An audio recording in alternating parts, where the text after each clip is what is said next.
Good day, fellow entrepreneurs and small business owners. We are on day 3. And if you have not completed the homework from day 1 or day 2, please do so now before moving on to this module, because for real, it's that important. It lays the foundation for today's lesson, and it should have already generated, you should have already generated, a ton of things for you to consider about your business. Now, if you've completed all the previous lessons and the homework, let's dive in to today's lesson. As always, I'm going to share my screen. And I'm going to turn my video off so that I don't distract anyone with my ugly face. All right, so what are we learning? We are, of course, working on the Be Small, Fight Big methodology for strategic planning for entrepreneurs and small business owners. And real quick, what is strategic planning? Well, it's a process that helps organizations get clarity about what matters most for their success, help identify and commit to the most important priorities, and of course, get organized or get the organization aligned, ready to take action and accountable to the priorities so they can grow their business. Today's lesson is all about the SWOT, right? SWOT, and SWOT stands for strengths, weaknesses, and opportunities. Now, before we get into this, and a lot of you are probably like, oh, so there goes the SWOT again, I don't want to do it. Bear with me, because I promise you, most people are doing the SWOT wrong. Right? They go straight to the opportunities. They create priorities around that, and that's wrong.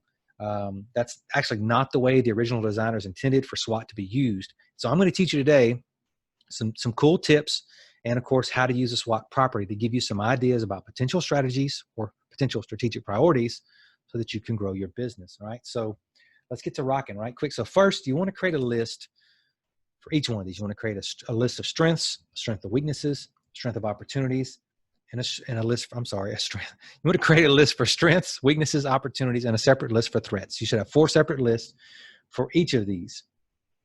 And keep in mind that something that might be a strength for you might also be a weakness. And what's a strength for you is not necessarily going to be universal. So what I mean when I say a strength could be a weakness or a strength, one particular thing. So your location could be a strength, right? You're on the corner of First and Main. Man, that is a awesome strength. Like it's prime real estate. You get tons of walk-in traffic. It's perfect. But it could also be potentially be a weakness because of where it's located. People find it hard to get in and out of, right? It could be hurting your business because people can't park. They've got to park 3 blocks away and walk to your business because you don't have proper parking, right? So location could be both a strength and a weakness, and you really want to put some thought into that. And when you think about each category, and after you've created a list for each category, you need to phrase and ask yourself this question. This is the part where most people do SWOT wrong, and it really is the most important part of the entire SWOT process. And I really want you to take this to heart. So you got your list, and it could be a long list of each strength, weakness, opportunities, and threats. And you want to ask these questions, right? How do we build on our strengths to take advantage of our opportunities, right? You're connecting the S to the O, right? So how do we use our strengths to take advantage of opportunities, and how do we close the gap on our weaknesses to take advantage of our opportunities? You're connecting the S and the W to the O, and you're going to do the same thing, connect the S and the W to the T. How do we build on our strengths to defend against threats? And how do we close the gaps on our weaknesses to defend against threats? You got to do that. And if you're not doing that, you're doing the SWOT wrong, and you're just going straight to the opportunities, and you're saying, okay, we're going to create a strategy around all of these opportunities.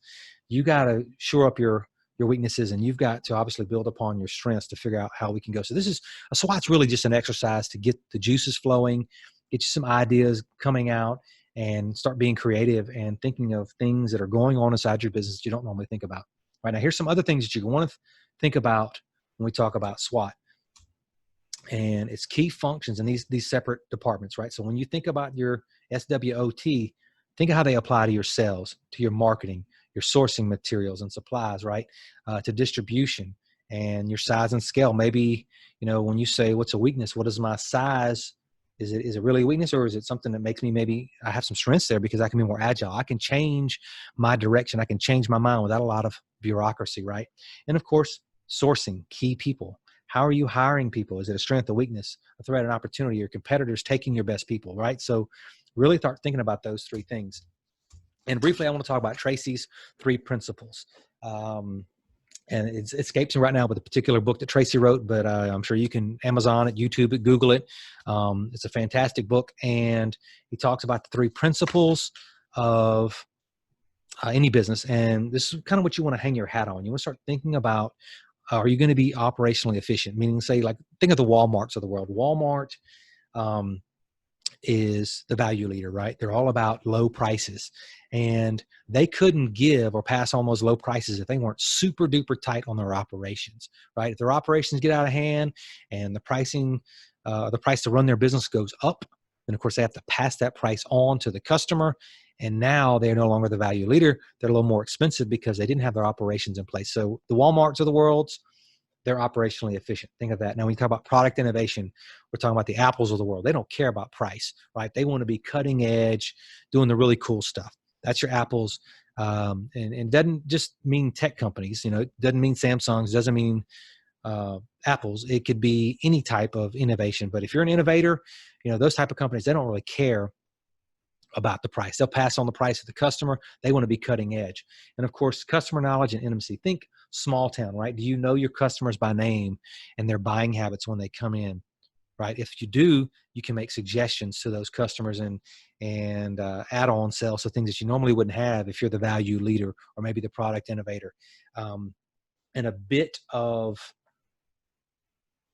something to think about when you start thinking about this is you can't be great at all three of them. You want to be good at all three, and you want to hang your hat on one of them. Most people that try, or businesses or entrepreneurs that try to be great at all three of those, usually suck at all three of them and they're mediocre. You don't want to do that. Be good or okay at the other two and be awesome at one of them. That's really all you need to do. You don't have to be good at all three. You can't be good at all three. So keep that in mind when we start talking about SWOT. And of course, potential priorities. Now, this is where you want to start creating a list, right? You've got your values and your mission in place. You got your vision. You know who your customers are, your products are.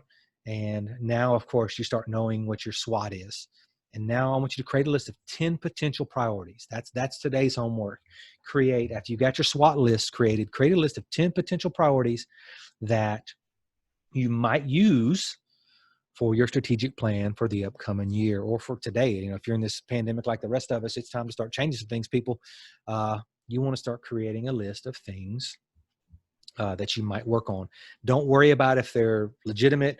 Just get them on paper. Just create 10 things. You're not going to do all 10 of them anyway. Trust me. We'll get to that in the next module. But create 10 potential priorities. All right. And of course, so today what you should have is your SWOT. And you should apply it to each of your key functions. You should decide which one of Tracy's disciplines that you're going to compete on, and a tentative list of potential priorities that you're going to work on as part of your strategic plan. And of course, to learn more about what we do, you can go to VisaNotConsulting.com. You can check us out on Facebook, search for the Next Level Leadership and Small Business Owner Group. Or I'll obviously put the link up above so you can just click on the link and join the group. I definitely suggest you do that. Go to our website, check out the podcast, and scroll to the very bottom of any page and download for free the white paper on why small businesses failed. Again, it's chock full of useful information that will help you avoid failure and grow and scale your business to its full potential. And that's it. That's all I got for today. Day 3's lesson, guys. I appreciate you more than you know, and I will see you in the next module.